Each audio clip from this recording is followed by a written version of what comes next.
El Real Madrid no va a volver a dominar Europa mientras Kylian Mbappé sea el centro de este proyecto.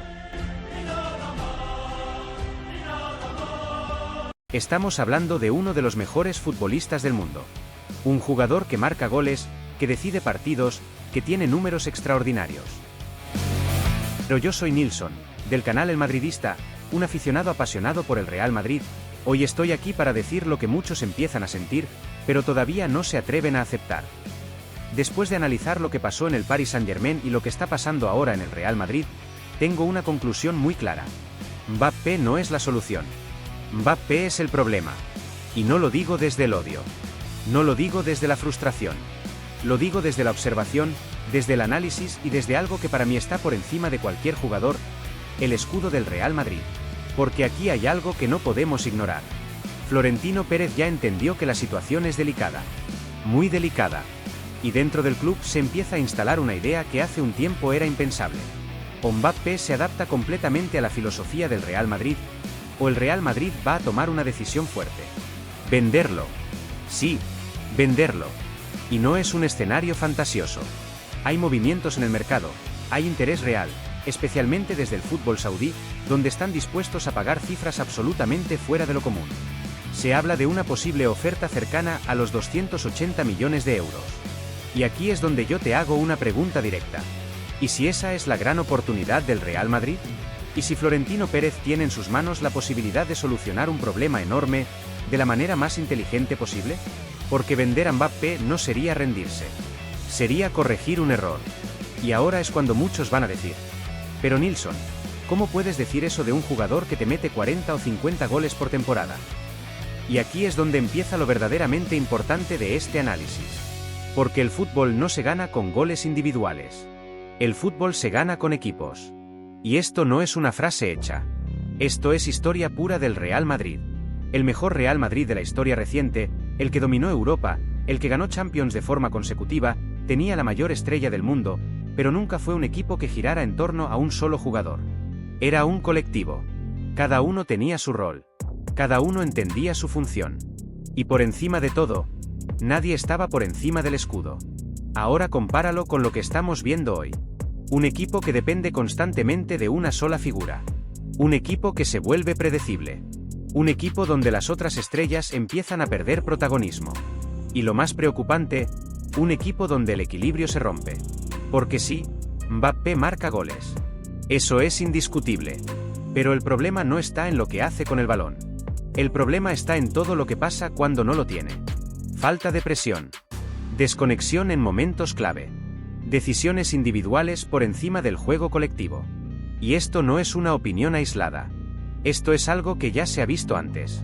Porque si hay algo que yo tengo claro, es que lo que estamos viendo en el Real Madrid, no empezó en el Real Madrid. Esto ya pasó. Pasó en el Paris Saint-Germain. Un equipo que, sobre el papel, era absolutamente imparable. Un ataque formado por Lionel Messi, Neymar y el propio Mbappé. Tres de los jugadores más talentosos de su generación.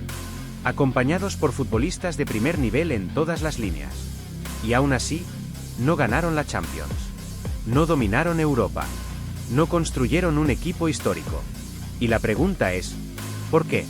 Porque talento tenían de sobra. Pero lo que faltaba era algo mucho más importante. Equilibrio. Compromiso colectivo. Sacrificio sin balón. Y ahí es donde empieza a aparecer un patrón que hoy se repite en el Real Madrid. Un jugador que, por su estatus, por su peso mediático y por su influencia, termina condicionando todo el funcionamiento del equipo. Un jugador alrededor del cual todo tiene que girar. Y cuando eso pasa en un club como el Real Madrid, el problema deja de ser futbolístico. Se convierte en estructural. Y esto es solo el comienzo de lo que te voy a contar. Porque cuando empezamos a analizar situaciones concretas, comportamientos, decisiones dentro y fuera del campo, es cuando realmente entendemos la magnitud del problema. Pero antes de seguir, quiero saber algo muy importante. ¿Tú crees que Mbappé es realmente el problema del Real Madrid? ¿O crees que todo esto es una exageración? Te leo en los comentarios. Porque ahora es cuando todo empieza a encajar. Y cuando la teoría deja de ser una simple opinión para convertirse en algo mucho más difícil de ignorar. Yo te dije antes que esto no empezó en el Real Madrid. Y no es casualidad. Lo que estamos viendo hoy, ya lo vimos antes. Y si hay un lugar donde esto quedó expuesto de forma brutal, fue en el Paris Saint-Germain. Un equipo que, sinceramente, tenía todo para dominar Europa durante años. No estamos hablando de un plantel cualquiera. Estamos hablando de un equipo que juntó a Lionel Messi, Neymar y Mbappé en el mismo ataque. 3 talentos generacionales. 3 jugadores capaces de decidir partidos por sí solos. Y aún así, fracasaron. No una vez. Varias veces. Y aquí es donde yo me hago una pregunta que para mí lo cambia todo. ¿Cómo es posible que un equipo con ese nivel de talento no haya conseguido lo que se esperaba? Porque no fue un problema de nombres. No fue un problema de calidad. Fue un problema de funcionamiento. Y cuando uno empieza a revisar lo que pasaba dentro del campo, y sobre todo fuera de él, empieza a aparecer un patrón incómodo. Un patrón donde Mbappé no era simplemente la estrella del equipo. Era el centro absoluto de todo. Decisiones tácticas. Jerarquías dentro del vestuario. Dinámicas de juego. Todo terminaba condicionado por su figura. Y aquí es donde quiero ser muy claro. No estoy diciendo que Mbappé sea un mal jugador. Sería ridículo decir eso. Estoy diciendo que su forma de entender el juego y su forma de posicionarse dentro de un equipo termina afectando al colectivo. Y eso, en el más alto nivel, es letal. Porque el fútbol moderno no perdona desequilibrios. Hoy no basta con tener talento. Hoy necesitas compromiso sin balón, necesitas sacrificio, necesitas que todos empujen en la misma dirección. Y eso fue exactamente lo que intentó imponer Luis Enrique en su momento. Hay una escena que para mí es clave. Una conversación directa, cara a cara. Luis Enrique diciéndole a Mbappé algo muy simple, pero muy profundo. Tú eres el mejor con el balón. Pero sin el balón tienes que ser el primero en presionar. Eso no era una sugerencia. Era una exigencia de equipo. Porque cuando la estrella corre, el resto corre. Cuando la estrella presiona, el equipo se activa. Pero cuando la estrella se desconecta, el equipo se rompe. Y lo que pasó después todos lo vimos. Mbappé nunca terminó de adaptarse a esa idea. Nunca asumió ese rol colectivo. Y el resultado fue un equipo partido. Un equipo brillante en lo individual, pero débil en lo colectivo. Ahora bien, lo realmente revelador viene después. Mbappé se va del Paris Saint-Germain y el equipo cambia. No solo mejora, gana, compite, se vuelve más equilibrado. Y aquí es donde muchos dicen que es coincidencia, que es casualidad. Pero yo no creo en casualidades cuando el patrón se repite. Porque lo mismo que pasó en París, empieza a pasar en Madrid. Un equipo que antes funcionaba como bloque, empieza a depender de acciones individuales. Jugadores que bajan su nivel. Desconexiones dentro del campo. Cambios constantes de entrenadores. Y aquí hay otro punto clave que no se puede ignorar. Los entrenadores. Cuando un jugador pasa por varios técnicos en tan poco tiempo, hay algo que no encaja. No es normal. No es casual. Es una señal. Porque el entrenador, en teoría, es la máxima autoridad dentro del campo. Es quien organiza, quien decide, quien impone una idea.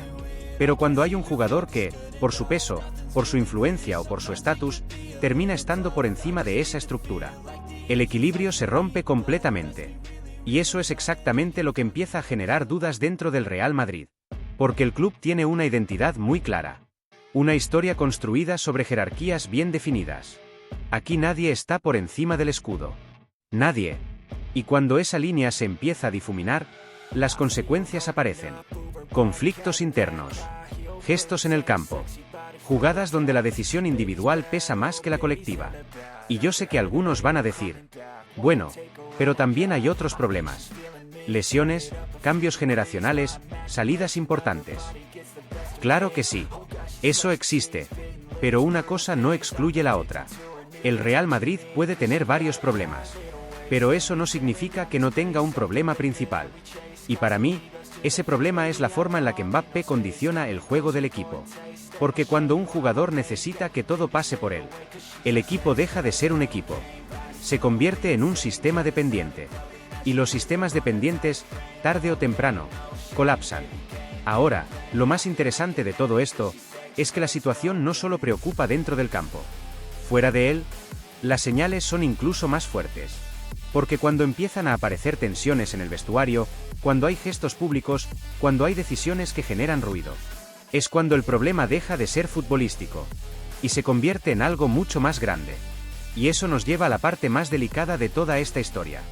Lo que está pasando alrededor de Mbappé, su imagen, su relación con compañeros y sobre todo, su futuro.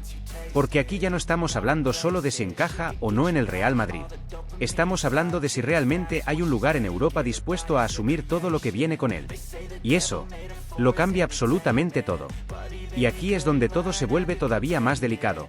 Porque ya no estamos hablando solo de fútbol. Estamos hablando de reputación, de imagen, de lo que representa un jugador dentro y fuera del campo. Porque lo que está pasando con Mbappé no se limita al Real Madrid. Las repercusiones ya se sienten en Francia.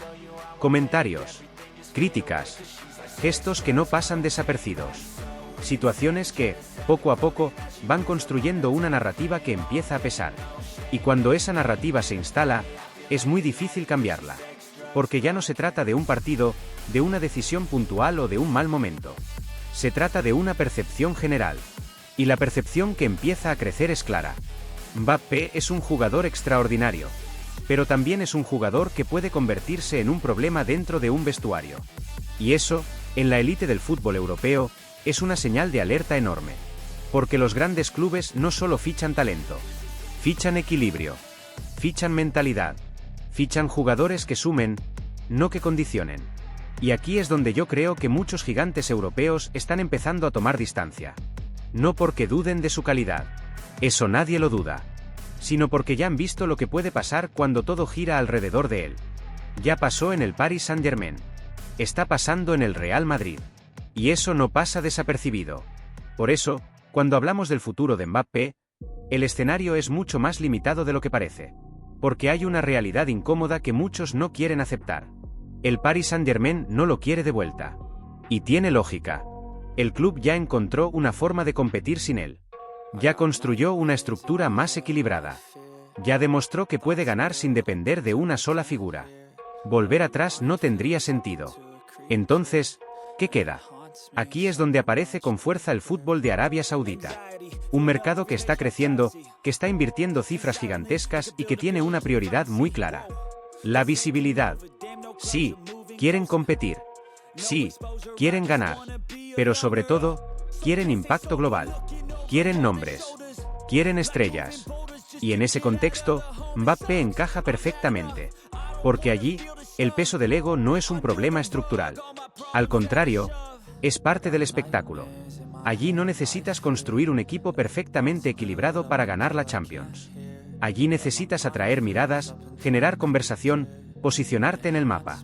Y Mbappé, en ese sentido, es una oportunidad. Por eso la oferta de alrededor de 280 millones de euros no es una locura. Es una inversión estratégica. Y aquí es donde volvemos al Real Madrid. Porque Florentino Pérez está frente a una decisión que puede marcar el futuro del club. Mantener a Mbappé. O aprovechar esta oportunidad histórica. Y yo lo digo con total claridad, como aficionado del Real Madrid, como alguien que siente este escudo por encima de cualquier nombre. Si Mbappé no cambia su forma de entender el juego. Si no se compromete con el colectivo. Si no se adapta a lo que exige este club. El Real Madrid tiene que venderlo. No por castigo. No por fracaso. Sino por coherencia. Porque este club ya ha demostrado a lo largo de su historia que nadie está por encima del escudo. Nadie. Y si Florentino decide mantenerlo a pesar de todo esto, entonces él también va a ser señalado. Porque ya no será solo responsabilidad del jugador. Será una decisión institucional. Y el madridismo no perdona cuando se compromete la identidad del club. Yo no estoy diciendo que Mbappé sea un mal jugador. Estoy diciendo que, hoy por hoy, su impacto no está ayudando al Real Madrid a ser el equipo que tiene que ser. Y eso, en un club como este, es inaceptable. Ahora te dejo la pregunta final, y quiero que respondas con total sinceridad. ¿Tú venderías a Mbappé si llega una oferta así? ¿O apostarías por mantenerlo y esperar que cambie? Te leo en los comentarios. Y si te gusta este tipo de análisis, suscríbete al canal El Madridista, porque aquí no venimos a decir lo que la gente quiere escuchar, venimos a decir lo que realmente está pasando.